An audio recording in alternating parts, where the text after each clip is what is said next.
70,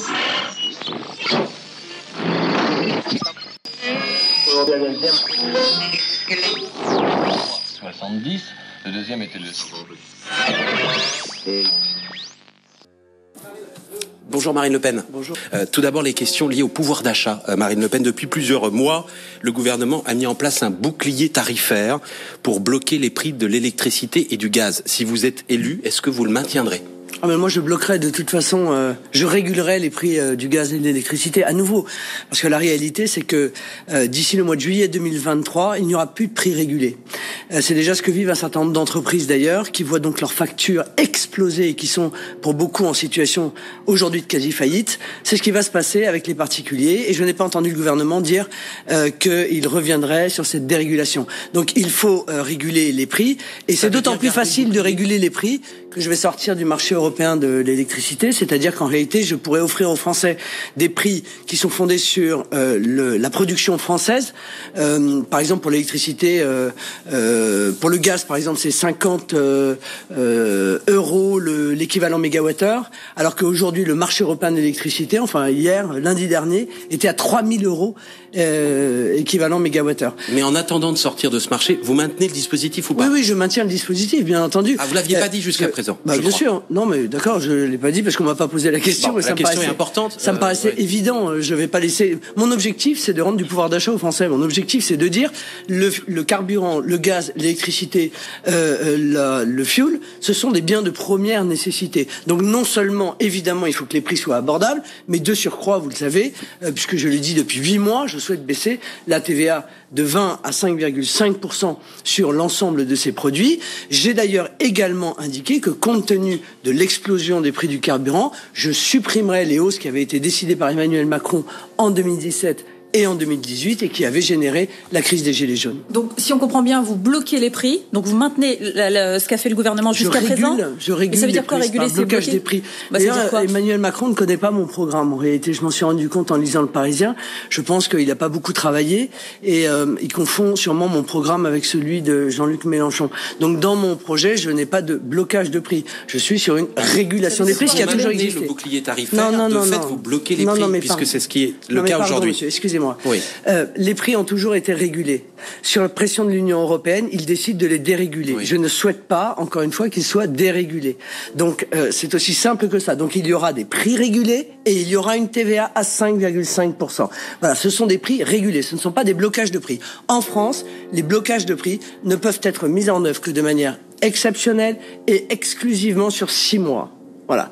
C'est comme ça que ça se passe. C'est pas ce qu'on vit en ce moment ?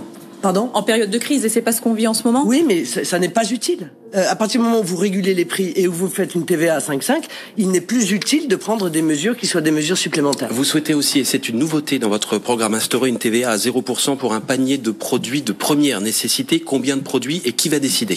Une centaine de produits. Bon, vous savez, c'est pas très extraordinaire, hein. On fait faire ça par une commission. À la Réunion, ils viennent d'en faire un panier de 100 produits, précisément sur lequel il y a une baisse massive de la TVA. Sauf que ce sont des citoyens qui décident. Oui, mais très bien, on fera une commission avec des consommateurs, bien entendu, avec les gens qui sont susceptibles de déterminer. Mais vous voyez, on vit tous dans la vraie vie, quoi. Donc on peut savoir à peu près les 100 produits, des produits d'hygiène, évidemment, le shampoing, les couches-culottes pour les enfants, et puis des produits d'alimentation, l'huile, le beurre, les pâtes, le riz, le sel, de la viande, du poisson, enfin voilà, des choses comme ça. Ce sera provisoire ou permanent ? Ah non, ce sera provisoire. Ce sera provisoire, en réalité. Ça se mettra en place dès que l'inflation sera de 1 point supérieur à la croissance, ce qui est évidemment le cas aujourd'hui. Marine Le Pen, Emmanuel Macron propose d'augmenter les retraites du montant de l'inflation dès cet été et en janvier prochain aussi. C'est la précision que nous avait donnée Bruno Le Maire hier. Vous pourrez reprendre cette idée à votre compte ? Non mais pardon, excusez-moi. Moi je vais appliquer la loi, ce que Emmanuel Macron n'a pas fait. Parce que la réalité c'est que l'indexation des retraites, c'est dans la loi. Il était obligé de le faire. Et sur les 5 dernières années, durant 4 ans, les retraités ont vu leur pension ne pas être indexée sur l'inflation, c'est-à-dire que leur pension a été rognée année après année. 1 année sur 5 ans. Voilà le respect qu'Emmanuel Macron a de la loi et accessoirement des retraités. Alors qu'aujourd'hui, ils viennent nous promettre, comme président de la République, qu'il va appliquer la loi demain s'il est réélu. Il va le faire dès cet été alors qu'on c'est au mois de janvier. Permettez-moi de sourire. Donc la réindexation, elle doit se faire tous les ans. C'est une obligation, et c'est surtout une obligation morale à l'égard des retraités qui ont des pensions souvent qui sont faibles et qui, encore une fois, les voient s'affaisser au fur et à mesure du temps parce qu'elles sont érodées. Est-ce que vous dégèlerez l'expression n'est pas très belle, le point d'indice des fonctionnaires? Non, ça n'est pas le choix que j'ai fait. Moi, le choix que j'ai fait, c'est de faire une grande politique pour restituer à l'ensemble des foyers français en moyenne 150 à 200 euros par l'intermédiaire d'un certain nombre de mesures. On vient d'en parler, mais il y en a d'autres. Il y a des baisses d'impôts, par exemple l'exonération d'impôts pour les moins de 30 ans, la part fiscale pleine dès le 2e enfant, le rétablissement de la demi-part des veufs et veuves. Mais en revanche, il y a 2 catégories de fonctionnaires pour lesquelles je ferai des revalorisations salariales. Ce sont les enseignants que je revaloriserai de 3% par an, c'est-à-dire 15% sur 5 ans, et ce sont les soignants, parce que les soignants, malgré le Ségur de la santé, restent avec des rémunérations qui sont 10% inférieures à la moyenne de l'Union européenne. Et pas de policiers, du coup, pas pour les policiers? Non, mais les policiers bénéficieront de l'ensemble des mesures sur le pouvoir d'achat dont bénéficie l'ensemble des autres catégories de la population. Marine Le Pen, sur le SMIC, vous êtes l'une des seules candidates à ne pas proposer une augmentation du SMIC. Pourquoi ? Précisément parce que j'ai fait un autre choix. Alors l'autre choix, c'est de restituer ces 150 à 200 euros en baissant les dépenses contraintes des Français et en baissant leurs impôts d'un côté, et de l'autre côté, je propose de faire d'avoir un engagement avec les entreprises qui acceptent d'augmenter jusqu'à 3 fois le SMIC l'intégralité de leur salaire de 10%, et en contrepartie, l'État gèlera l'augmentation des charges patronales qui sont normalement subséquentes. Je pense que ça, c'est au bon vouloir des entreprises, c'est pas une obligation. Pardon, c'est comme la prime Macron, C'est au bon vouloir des entreprises. Donc, quand il intègre ça en disant, regardez, j'ai augmenté le pouvoir d'achat, il intègre la prime. Il y a effectivement des entreprises qui ont versé des primes, souvent les grandes d'ailleurs, mais il y a d'autres entreprises qui ne l'ont pas fait. Sauf que, à la différence, moi, ce que je souhaite faire, c'est augmenter les salaires de tout le monde, y compris les classes moyennes. D'ailleurs, vous voyez que j'intègre les classes moyennes en faisant en sorte que cette mesure inclue jusqu'à 3 fois le SMIC. Parce que souvent, les classes moyennes, elles sont complètement abandonnées de ce type de dispositif. Mais surtout, je le fais parce que j'ai discuté avec beaucoup de chefs d'entreprise. Et les chefs d'entreprise nous disent, on a besoin d'augmenter les salaires. Nous le savons que nous en avons besoin. Nous savons que nos salaires ne sont plus assez attractifs par rapport au coût de la vie. Donc, c'est une aide pour le faire, c'est une incitation à le faire, mais je n'oblige du coup aucune entreprise à augmenter les salaires au risque de voir sa viabilité être mise en cause. Marine Le Pen, les Français ne semblent pas vous tenir rigueur de votre proximité avec Vladimir Poutine durant ces dernières années. Si on regarde vos déclarations ces 10 dernières années, vous aviez dit que vous l'admiriez, vous avez salué son courage, vous avez été reçu, on s'en souvient, il y a 5 ans en grande pompe au Kremlin par Vladimir Poutine. Sa photo est même d'ailleurs sur certains de votre actes de campagne. Vous aviez soutenu la Russie lorsqu'elle a envahi la Crimée, et la semaine dernière encore, vous avez estimé que Vladimir Poutine pourrait redevenir un allié après la guerre. Question toute simple. Si vous êtes élu dans 2 semaines et qu'il vous appelle pour vous féliciter, est-ce que vous le prenez au téléphone? Vous avez une présentation qui est une présentation quand même biaisée. Qu'est-ce qui est inexact dans ce que j'ai dit? Je vous le dis. Pourquoi? Parce que ce que j'ai défendu à l'époque d'ailleurs, c'est ce que ont défendu tous les présidents de la République française au fur et à mesure en réalité de leur mandat. C'était vrai pour Nicolas Sarkozy, c'était vrai aussi pour Emmanuel Macron. C'était la volonté de ne pas faire de la Russie un paria en Europe. C'était la volonté, comme le disait d'ailleurs lui-même Emmanuel Macron lorsqu'il a reçu Vladimir Poutine, bien après l'affaire de la Crimée, en 2019 à Brégançon, encore une fois de réarrimer la Russie à l'Europe. Mais vous êtes la seule quasiment à avoir dit qu'il n'y avait pas eu d'invasion de la Crimée, par exemple. Non, mais j'ai dit qu'il y avait eu un référendum, ce qui est le cas. Il n'y a pas eu d'invasion de la Crimée. La Crimée a toujours été russe. Vous aviez dit ça à CNN et vous aviez accepté les résultats du référendum que l'ensemble de la communauté mais c'est vraiment pas le moment, à 2 jours de l'élection présidentielle, de refaire l'histoire de la Crimée, qui n'a été en réalité ukrainienne que 27 ans dans toute son histoire. Mais c'est autre chose. Je veux dire, les gens ont voté. Je crois qu'il n'y a pas de contestation. Un référendum qui n'a pas été reconnu par la communauté internationale. Peut-être. Non, pas peut-être. Oui, d'accord, mais il n'y a personne qui est parti de Crimée pour aller demander le droit d'asile nulle part ailleurs. 0 personne. Bref, tous ceux qui sont connaisseurs de ces sujets savent que c'est le cas. Mais encore une fois, Emmanuel Macron a reçu M. Poutine à Brégançon 3 ans après. Donc ça n'a pas eu l'air de le déranger. Et il a tenu des propos qui étaient des propos raisonnables. Voilà, je vous le redis, parce que c'est l'intérêt de la France. L'intérêt de la France, c'est de ne pas voir la Russie partir entre les bras de la Chine. Je le dis et je le répète, parce que ça n'est pas parce qu'on cherche à me diaboliser par personne interposée aujourd'hui que je ne continuerai pas à défendre l'intérêt de la France et des Français. L'intérêt de la France et des Français, c'est de faire en sorte que la Russie, le plus grand pays du monde, ne s'associe pas avec la Chine, le pays le plus peuplé du monde. C'est de faire en sorte que la Russie, qui est le premier pays producteur de matières premières du monde, ne s'associe pas avec la Chine, la première usine du monde. Car la puissance qui interviendrait de cette coalition entre la Russie et la Chine serait à l'évidence un problème majeur pour la France. Et moi, je ne pense encore une fois qu'à la France. Mais ça veut dire qu'il faut fermer les yeux sur ce qui se passe en Ukraine? Mais pas du tout. Et les crimes qui sont commis là-bas? Mais non, mais ça n'est pas, vous savez, en politique, pas plus qu'ailleurs d'ailleurs. Rien n'est tout blanc ou tout noir. Voilà. Il faut avoir une position raisonnable. Et ma position est raisonnable. Ma position, ça a été d'abord de condamner la Russie lorsqu'elle a envahi l'Ukraine. De la manière la plus claire qui soit, cette agression armée était inadmissible au regard du droit international. Nous avons d'ailleurs voté au Parlement européen une condamnation extrêmement ferme de cette agression russe dès que le texte a été présenté au Parlement européen. Ma deuxième position, ça a été de dire oui aux sanctions. Tout ce que vous voulez, les sanctions contre les oligarques. Si vous êtes élu, vous maintenez toutes les sanctions. Tout ce que vous voulez. La seule chose que je ne souhaite pas, ce sont des sanctions sur les matières premières qui vont avoir des conséquences plus lourdes sur les Français et sur le reste du monde. Donc d'ailleurs. Aujourd'hui, vous êtes contre l'embargo sur le gaz russe, le pétrole russe, le charbon russe? Parfaitement. Je suis contre tout ce qui peut multiplier la facture des Français par 4, 5 ou 6 parce que, encore une fois, mon objectif, c'est de défendre prioritairement les Français et leur pouvoir d'achat. Mais alors les autres sanctions, est-ce que vous les maintenez si vous arrivez au pouvoir? Mais je les maintiens. Évidemment que je les maintiens puisque l'objectif, c'est de pousser la Russie à la négociation. Mais vous voyez bien que on parle des sanctions et on oublie à quoi elles servent.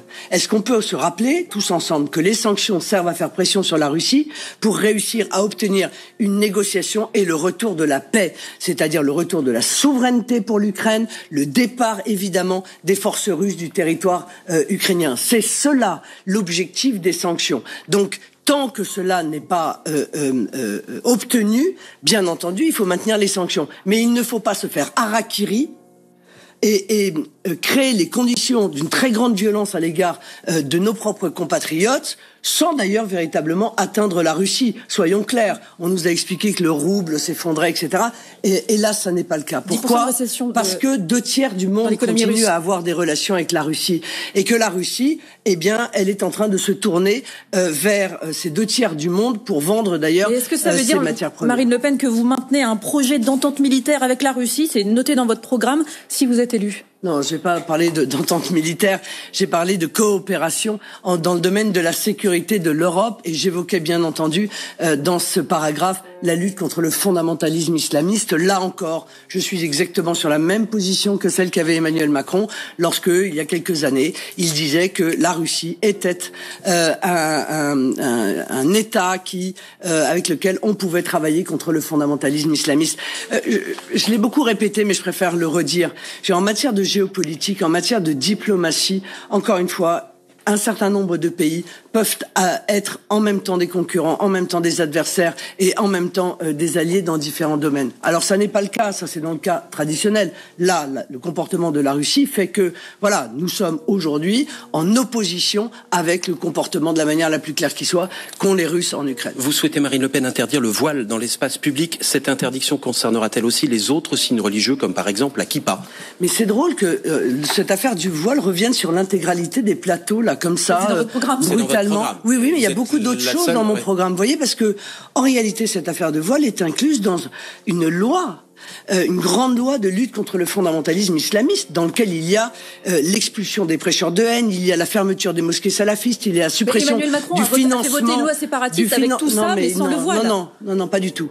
Il n'y a rien de tout ça. Et d'ailleurs, je vais vous dire, ils en ont fermé 10, des mosquées radicales. 10. Voilà. Sur le voile, Marine Le Pen, uniquement le voile ou les autres pas. signes aussi? Ça ne fonctionne pas. Donc, le voile est inclus dans cette loi parce que c'est un uniforme islamiste. Et c'est au titre de l'uniforme islamiste que j'interdirais le voile dans l'espace public. Toutes les femmes qui portent un voile sont des islamistes. Vous diriez ça? Non, pas du tout. C'est ce qu'a dit votre directeur de cabinet. Non, pas du tout. Non, dans les colonnes du Monde, vous l'avez lu comme nous, c'était il y a une semaine. Non, il n'a pas dit cela. Il n'a jamais démenti ses propos. Mais jamais. Toutes les femmes qui portent le voile sont des islamistes. Mais vous savez, c'est tout ce qu'écrivent vos confrères sont pas la réalité. D'accord. Vous avez donc envoyé un démenti au Monde pour ces propos. Vous voyez, tout ce qui est écrit dans le Monde, particulièrement. C'est entièrement faux. Il n'a jamais dit ça. Particulièrement, ne sont pas. Je suis bien placé pour le savoir, car parfois j'ai retrouvé des propos de moi que je n'avais jamais tenus. Voilà. Ça n'est même pas une interview d'ailleurs. Hein. Ce sont des les propos que Martin vient de citer. Donc jamais de la vie, toutes les femmes qui portent un voile ne sont pas des islamistes. Beaucoup sont des victimes.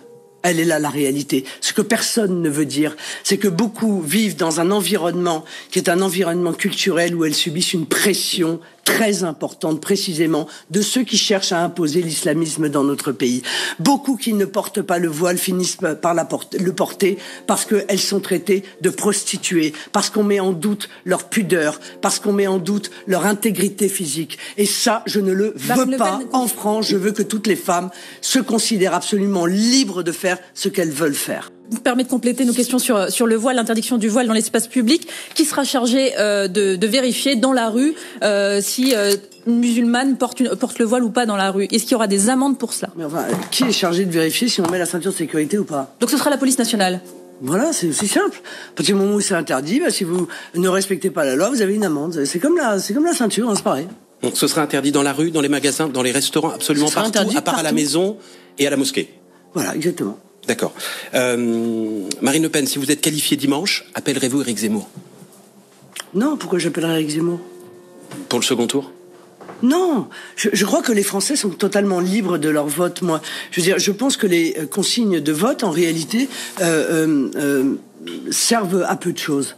Chaque Français, le soir du premier tour, eh bien, il est face à une nouvelle élection.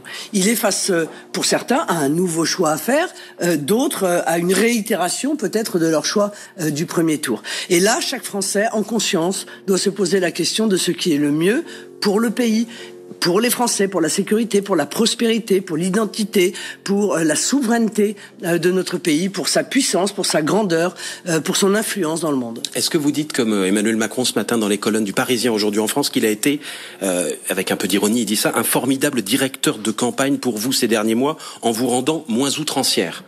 En parlant d'outrance, précisément, j'ai trouvé les propos du président de la République extrêmement outranciers. Lesquels? Et agressifs d'ailleurs. Je le trouve très agressif depuis qu'il est entré en campagne, agressif dans ses postures, agressif dans ses propos.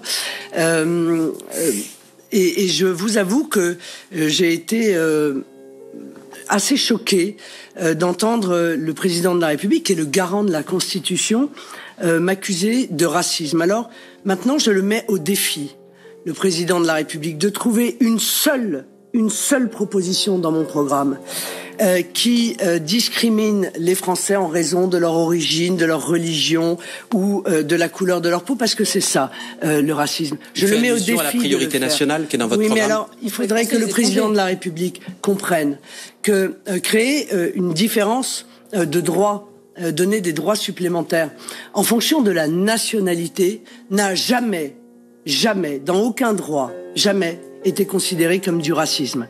D'accord? C'est effectivement une priorité nationale, comme elle existe d'ailleurs en Australie, comme elle existe en Suisse. Voilà, à compétences égales, on donne en priorité l'emploi aux Français plutôt qu'à l'étranger. Et en matière de logement social, eh bien de la même manière, on donne une priorité d'accès au logement aux Français par rapport aux étrangers. Ça veut dire par exemple, c'est la seule d'ailleurs. Je vais vous dire, c'est la seule discrimination qui est en même temps morale, légale et admissible. Donc vous avouez que c'est le fait de différencier les gens en fonction de est-ce qu'ils ont ou est-ce qu'ils n'ont pas la nationalité. D'ailleurs, pardon, mais ça existe en France, il me semble. On peut pas être étranger et être magistrat. On peut pas être étranger et être policier. Vous voyez, il y a toute une série comme ça, et ça a été longtemps le cas dans la fonction publique. Il y a toute une série d'emplois qui sont réservés à ceux qui ont la nationalité française, et ça n'a jamais choqué personne. Lorsqu'un patron recevra un CV, recevra 2 CV par exemple, il aura obligation de choisir le français. Non, mais il pourra le faire. Il pourra ne pas le faire. Il pourra ne pas le faire, bien entendu, mais il pourra le faire. Aujourd'hui, comme aujourd'hui, il ne peut en fait. Non, aujourd'hui, il ne peut pas le faire.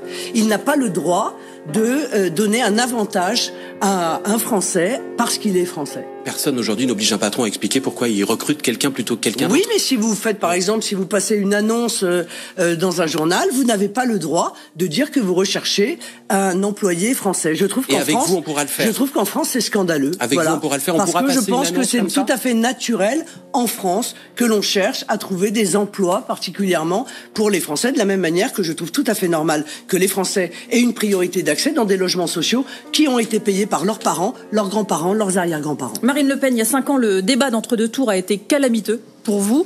Ce matin, Emmanuel Macron, dans Le Parisien, aujourd'hui en France, il dit qu'il est prêt au débat d'entre-deux tours et il est même prêt à la castagne. Et vous ? Et là encore, est-ce qu'un président devrait dire ça ? Est-ce qu'un président de la République ne peut pas considérer que nous sommes là dans un débat démocratique, qu'on échange des arguments ? Je vois d'ailleurs qu'il n'en développe aucun pour critiquer mon projet. Ce sont des anathèmes, des injures, des propos agressifs, mais il n'y a aucune démonstration qui est faite par le président de la République. Vous avez déjà commencé à le préparer ? Pourquoi faudrait-il qu'il y ait de la castagne ? Pourquoi ne faudrait-il pas que l'on confronte nos projets et que les Français puissent sereinement, tranquillement, démocratiquement choisir le projet qui leur paraît le plus adapté pour les 5 prochaines années ? C'est étrange cette démarche. Il y a 5 ans, vous aviez perdu vos nerfs. Ça révèle quand même une certaine forme de fébrilité de sa part. Vous estimez que vous êtes meilleur qu'il y a 5 ans, ou mieux préparé ? Oui, certainement. Certainement. J'ai énormément travaillé ce projet. Je l'ai travaillé depuis 5 ans, de manière régulière, avec des professionnels, avec des constitutionnalistes, des hauts fonctionnaires, des magistrats, des policiers, des chefs d'entreprise. Oui, je crois que je suis plus prête que jamais en réalité. Votre principale crainte aujourd'hui, c'est que est-ce que vos électeurs restent à la maison comme au régional ? Est-ce que c'est votre principale crainte aujourd'hui ? Oui, c'est vrai que l'abstention est une crainte. C'est une crainte d'abord parce que que la démocratie soit mature et parfaite, il faut que le maximum de Français se déplacent pour choisir le chef de l'État. Et c'est une crainte parce que vous avez raison, on a vu au fur et à mesure des élections cette abstention s'aggraver.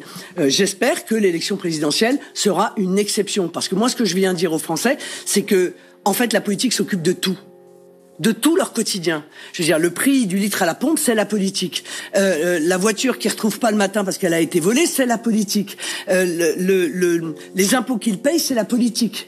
Le niveau de l'emploi dans notre pays, c'est la politique. La concurrence déloyale qu'on laisse se développer à l'égard des entreprises et des agriculteurs, c'est la politique. Tout, en réalité, est déterminé par la politique. Alors il faut qu'ils s'y intéressent, parce que elle s'intéresse à eux, croyez-moi. Je voudrais tout d'abord vous donner cette déclaration de Valérie Pécresse ce matin chez nos confrères de France Inter au sujet de ce qu'elle ferait si elle n'est pas présente au second tour. Je dirais pour qui je vote, dit Valérie Pécresse, mais je ne donnerai pas de consigne de vote. Votre réaction ? Je pense que c'est une décision sage. D'abord parce que, encore une fois, les Français sont majeurs et qu'ils sont parfaitement capables individuellement de savoir pour qui ils souhaitent voter au second tour. Et je pense également que cela démontre, puisque c'est un changement de jurisprudence chez LR, ça démontre qu'en réalité le parti est probablement extrêmement divisé et n'a pas du tout envie d'être emmené comme un troupeau de moutons vers Emmanuel Macron comme ça a été le cas en 2017. Vous n'avez jamais été aussi proche de l'Élysée ? Ah oui, incontestablement. Incontestablement, c'est peut-être ça d'ailleurs qui rend le président si fébrile et si agressif. Vous vous félicitez qu'il y ait plus de front républicain ? Je me félicite bien entendu qu'il n'y ait plus de front républicain, car jamais un dispositif n'avait aussi mal porté son nom. Il est tout sauf républicain en réalité. Il était une contestation même en fait de la liberté démocratique et donc de la République.